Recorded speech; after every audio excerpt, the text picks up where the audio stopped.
Hello friends, आप सभी लोगों का स्वागत है आपके अपने YouTube channel math classes with Javed sir में। तो फ्रेंड्स, आज हम डिस्कस करेंगे 26 नवंबर 2024 के मोस्ट इम्पोर्टेंट करंट अफेयर्स के क्वेश्चन को। तो आप इस पूरे सेशन को लास्ट तक ज़रूर देखिएगा। और अगर आप हमारे चैनल पर पहली बार आए हैं तो चैनल को सब्सक्राइब करना ना भूलें, ताकि हमारे द्वारा कुछ भी अपडेट किया जाए उसका नोटिफिकेशन आपको सबसे पहले मिल सके। और इस वीडियो का पीडीएफ आपको हमारे टेलीग्राम चैनल पे मिल जाएगा, जिसका लिंक वीडियो के डिस्क्रिप्शन में दिया गया है। आप उसे वहां से इजीली डाउनलोड कर सकते हैं। तो चलिए आज के सेशन को करते हैं स्टार्ट। तो पहले हम लोग पिछले दिन यानी 25 नवंबर के करंट अफेयर्स का क्विक रिवीजन कर लेते हैं, जिसमें पहला प्रश्न है, भारत के पहले संविधान संग्रहालय का उद्घाटन कहाँ हुआ? तो इसका उद्घाटन हरियाणा राज्य के सोनीपत में हुआ है। हाल ही में अब्दुल्लाह मैगा किस देश के नए प्रधानमंत्री बने? तो यह माली देश के नए प्रधानमंत्री अभी हाल ही में बने हैं। किस राज्य को सर्वश्रेष्ठ समुद्री राज्य का पुरस्कार दिया गया है? केरल राज्य को अभी हाल ही में सर्वश्रेष्ठ समुद्री राज्य का पुरस्कार दिया गया है। हाल ही में अंतर्राष्ट्रीय सौर गठबंधन का 104वां सदस्य कौन बना है? तो अर्मेनिया देश अभी हाल ही में अंतर्राष्ट्रीय सौर गठबंधन का 104वां सदस्य बना है। किसे अंतर्राष्ट्रीय थिएटर फेस्टिवल का महोत्सव राजदूत नियुक्त किया गया है? तो पंकज त्रिपाठी को अभी हाल ही में अरुणाचल थिएटर फेस्टिवल का महोत्सव राजदूत नियुक्त किया गया है। वर्ष 2025 में कौन सा राज्य खेलो इंडिया यूथ गेम्स और पैरा गेम्स की मेजबानी करेगा? तो इसकी मेजबानी बिहार राज्य करेगा। संयुक्त राष्ट्र का ग्लोबल ब्रांड एम्बेसडर किसे चुना गया है? तो पंजाबी रैपर शुभ को संयुक्त राष्ट्र का ब्रांड एम्बेसडर चुना गया है। एशियाई विकास बैंक ने श्रीलंका के वित्तीय क्षेत्र को मजबूत करने के लिए कितना ऋण मंजूर किया है? तो $200 मिलियन एशियाई विकास बैंक ने श्रीलंका के वित्तीय क्षेत्र को मजबूत करने के लिए ऋण मंजूर किया है। जलवायु परिवर्तन प्रदर्शन सूचकांक 2025 में भारत की रैंक क्या है? तो भारत की रैंक 10वीं है। आंध्र प्रदेश क्रिकेट एसोसिएशन के महिला क्रिकेट संचालक का मेंटर किसे नियुक्त किया गया? तो मिताली राज को अभी हाल ही में आंध्र प्रदेश क्रिकेट एसोसिएशन के महिला क्रिकेट संचालन का मेंटर नियुक्त किया गया। अब चलिए फ्रेंड्स, हम लोग आज के सेशन को कवर कर लेते हैं, जिसमें आज का पहला प्रश्न है, मध्य प्रदेश के नए पुलिस महानिदेशक यानी डीजीपी कौन बने हैं? तो इसका सही विकल्प हो जाएगा ए, यानी कैलाश मकवाना अभी हाल ही में मध्य प्रदेश के नए पुलिस महानिदेशक बने हैं। आइए डिटेल में जान लेते हैं। कैलाश मकवाना 1 दिसंबर से मध्य प्रदेश के डीजीपी का पद संभालेंगे। और कैलाश मकवाना यह 1988 बैच के आईपीएस अधिकारी हैं। और बात करें फिर इन्होंने किनका स्थान लिया है, तो इन्होंने वर्तमान डीजीपी सुधीर सक्सेना का स्थान लिया है, जो 30 नवंबर को डीजीपी पद से रिटायर होंगे। और यह भी आप लोग जानते रहे फ्रेंड्स, अभी हाल ही में महाराष्ट्र के नए पुलिस महानिदेशक संजय कुमार वर्मा बने। बिहार के नए पुलिस महानिदेशक श्री आलोक राज बने हैं। और झारखंड के नए महानिदेशक अजय कुमार सिंह बने हैं। और जम्मू कश्मीर के नए पुलिस महानिदेशक नलिन प्रभात बने हैं। अगला प्रश्न है, वर्ष 2024 का जेसीबी पुरस्कार किसे प्रदान किया गया है? तो इसका सही विकल्प हो जाएगा सी, यानी उपमन्यु चटर्जी को अभी हाल ही में वर्ष 2024 का जेसीबी पुरस्कार प्रदान किया गया है। आइए डिटेल में जान लेते हैं। पूर्व नौकरशाह उपमन्यु चटर्जी को 2024 का जेसीबी प्राइज फॉर लिटरेचर प्रदान किया गया। और बात करें फिर किस उपन्यास के लिए इन्हें यह पुरस्कार मिला है, तो Lorenzo searches for the meeting of life उपन्यास के लिए इन्हें यह पुरस्कार प्रदान किया गया है। और बात करें फ्रेंड्स, यह उपन्यास किसके द्वारा प्रकाशित की गई थी, तो यह स्पीकिंग टाइगर के द्वारा यह उपन्यास प्रकाशित की गई थी। और यह भी आप लोग जानते रहे फ्रेंड्स, यह उपन्यास 1977 में इटली के एक्लिना में रहने वाले 19 साल के लोरेंजो सेनेसी पर केंद्रित है। जो लोरेंजो एक दुर्घटना में घायल होने के बाद महीनों बिस्तर पर रहता है, उसी के ऊपर यह उपन्यास प्रकाशित है। अच्छा फ्रेंड्स, आप लोग जेसीबी पुरस्कार के बारे में जान लेते हैं। तो इसकी शुरुआत सन 2018 में हुई थी और प्रथम विजेता की बात करें फ्रेंड्स, तो बेन्यामिन इन्हें 2018 में यह पुरस्कार प्रदान किया गया था। और इनामी राशि की बात करें फ्रेंड्स, तो इसमें 25 लाख रुपए इनामी राशि प्रदान किया जाता है।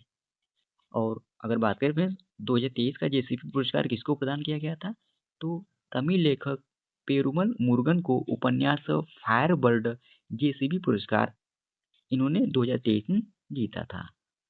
और कुछ करंट अफेयर्स का रिवाइज कर लेते हैं। पुष्पा भारती को 33वीं व्यास सम्मान मिला। और मलयालम कवि प्रभा वर्मा को साल 2023 के लिए सरस्वती सम्मान मिला है। और अभी हाल ही में अमेरिका के गणितज्ञ अलेक्जेंडर डन को 2024 का शास्त्र रामानुजन पुरस्कार प्रदान किया गया। अगला प्रश्न है, हाल ही में किस संस्थान ने श्रीलंका के 2.9 बिलियन डॉलर के बेल आउट की तीसरी समीक्षा को मंजूरी दी है? इसका सही विकल्प हो जाएगा ए, यानी अंतर्राष्ट्रीय मुद्रा कोष ने अभी हाल ही में श्रीलंका के 2.9 बिलियन डॉलर के बेल आउट की तीसरी समीक्षा को मंजूरी दी है। आइए डिटेल में जान लेते हैं। अंतर्राष्ट्रीय मुद्रा कोष ने हाल ही में 23 नवंबर 2024 को श्रीलंका के 2.9 बिलियन डॉलर के बेल आउट की तीसरी समीक्षा को मंजूरी दी है।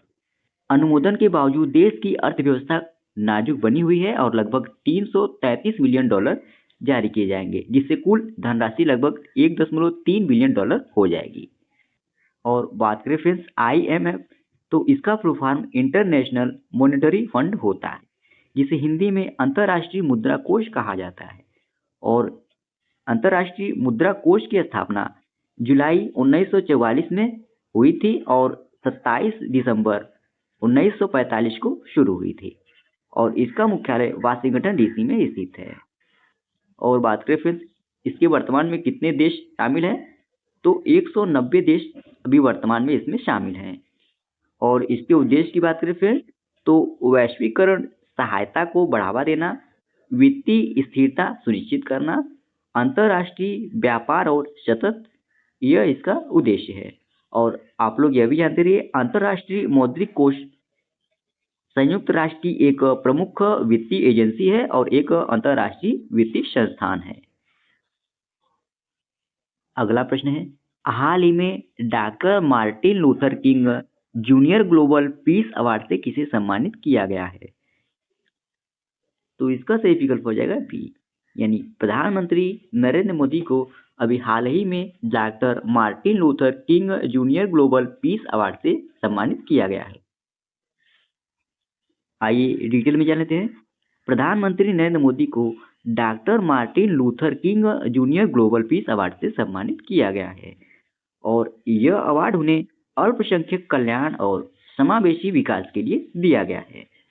यह अवार्ड वाशिंगटन इन्वेस्टेड यूनिवर्सिटी और AIAM ने संयुक्त रूप से दिया है। और doctor Martin Luther king junior global peace award के बारे में जान लेते हैं फिर। तो इस अवार्ड का मकसद अल्पसंख्यकों के कल्याण के साथ साथ उनका समावेशी विकास करना है। और AIAM का एक बड़ा मकसद अमेरिका में भारतीय अमेरिकियों की एकता सुनिश्चित करना भी है। और आप लोग यह भी जानते रहिए फ्रेंड्स, AIAM के वर्तमान संस्थापक और अध्यक्ष सिख दानकर्ता जसदीप सिंह हैं। अगला प्रश्न है, IPL इतिहास के सबसे महंगे खिलाड़ी कौन बने हैं?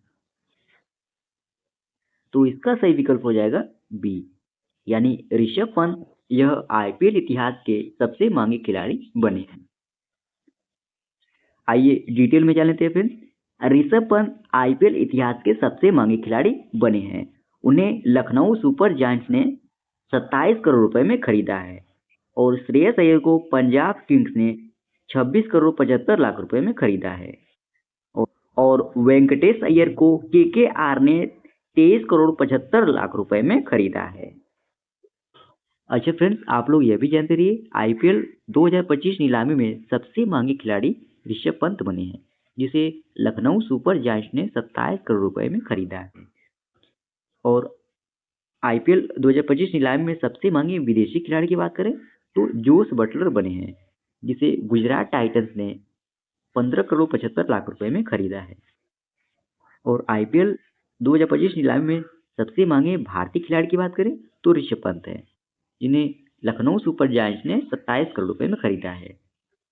और आईपीएल 2025 नीलामी में सबसे महंगे अनकैप्ड खिलाड़ी की बात करें तो रशिक डार है, जिसे आरसीबी ने 6 करोड़ रुपए में खरीदा है।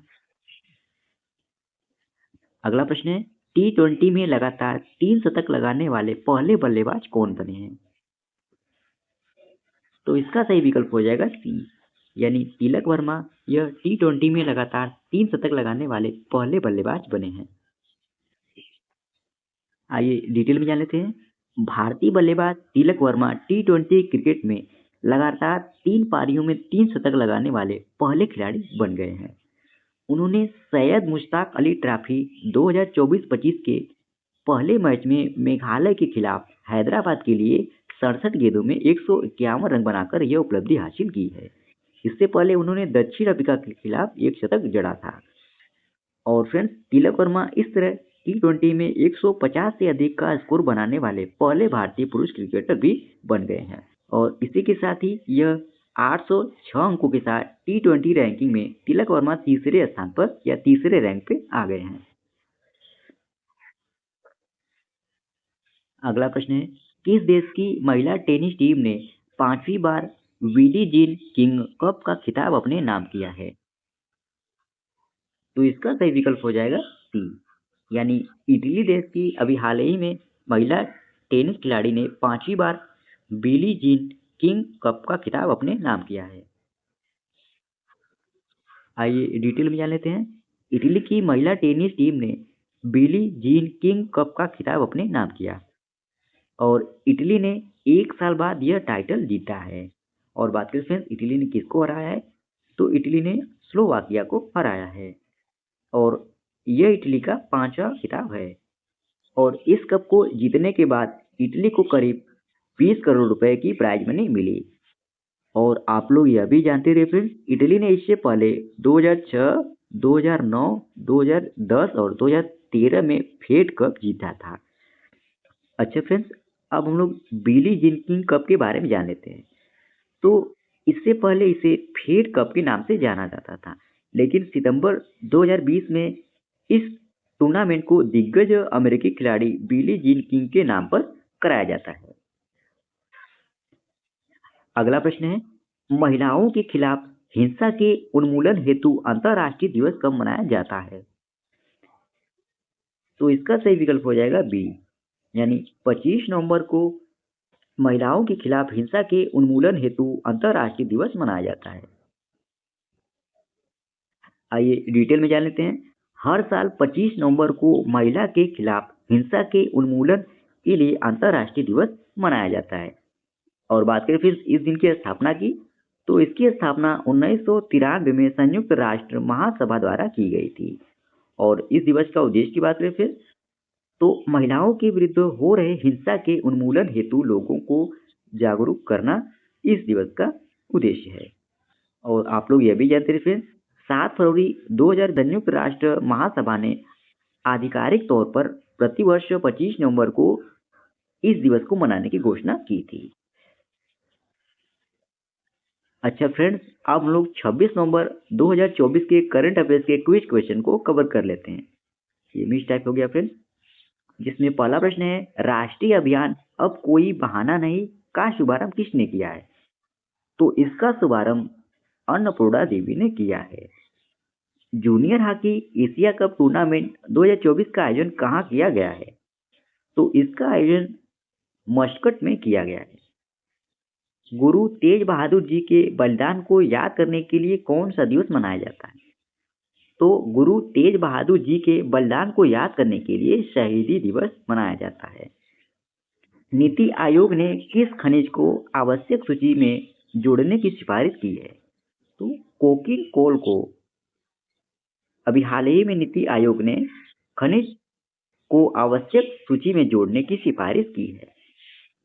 यूएन सस्टेनेबल टूरिज्म घोषणा पत्र पर कितने देशों ने हस्ताक्षर किए हैं? तो टोटल 50 देशों ने इस पर हस्ताक्षर किए हैं। भारत की पहली आत्मनिर्भर गौशाला कहाँ शुरू हुई है? तो यह ग्वालियर में शुरू हुई है। और लास्ट प्रश्न है आज का, भारत और मालदीव के किस प्रकार के लेन देन समझौते पर हस्ताक्षर किए?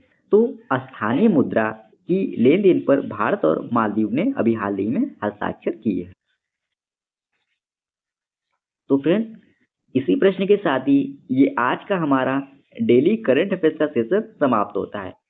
आशा करते हैं आज का आपको सेशन अच्छा लगा होगा और इस वीडियो का पीडीएफ आपको हमारे टेलीग्राम चैनल पे मिल जाएगा, जिसका लिंक वीडियो के डिस्क्रिप्शन में दिया गया है। आप उसे वहां से इजीली डाउनलोड कर सकते हैं। तो आज के लिए इतना ही। जय हिंद, वंदे मातरम।